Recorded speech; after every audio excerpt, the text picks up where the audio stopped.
කොල්ලගේ වැඩ. එහෙනම් දැන් මොකද කියන්නේ? මෙහෙම යන්න බෑ හතුරු වුණා කියලා.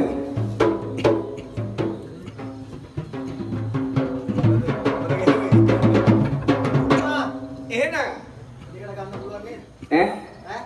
මේක ඉරන්න දුන්නේ. එච්චර එයා සතුරු නානා. ආන්න හරි. ඔයවත් ඇල්ලුවේ නෑ ඔය පිනුම. එහෙනම් ගුරුතුමා. ඔව්. ඊළඟට පිනුම් ගහනවා ගුරුතුමා. අපගේ යාපප්පති මහත්මයාගේ මඩු මංගල්ලේ. බොහොම හරි. ඉතින් ඩබලක් කරලා ගුරුතුමා. අන්න හරි. මතක තියාගන්න. අනිවාර්යෙන් කරලා ඩබලක්. එහෙනම් නේද ගුරුතුමා ජීවිත මතර ඉදියොත්. ඉතින් ගුරුතුමා සභාවේ ඉන්න සෑම සියලු දෙනාටම අන්න හරි. සෑම සියලු දෙනාටම ආරාධනා ලස්සන අත්කොලසන් ආරාධනා සියලු දෙනාටම. බොහොම හොඳයි.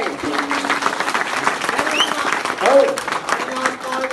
දැන් ඉතින් කට්ටිය පිනුම් ඇල්ලුවා ඔයා එකක් ඇල්ලුවේ නෑ. කප්මාත්‍යකෝ දැන් ඇති කප්පත්ති මහත්මයාගේ සමාව ඉල්ලලා චූටි වෙලාවක් ගත්තට මොකද ගුරුතුමා පිනුම් ගෙදර ගිහිල්ලා ගහන්න බෑ ඒක තමයි ඔව් ඒක තමයි අල්ලන්න ඕනේ ඔව් ගුරුතුමා තව එකක් తీරෝ කරලා ඉවර කරන්න කොහොම මං අන්න පිනුමක් අල්ලන්න කියලා කාලේලා කියලා දෙන්න ඕනේ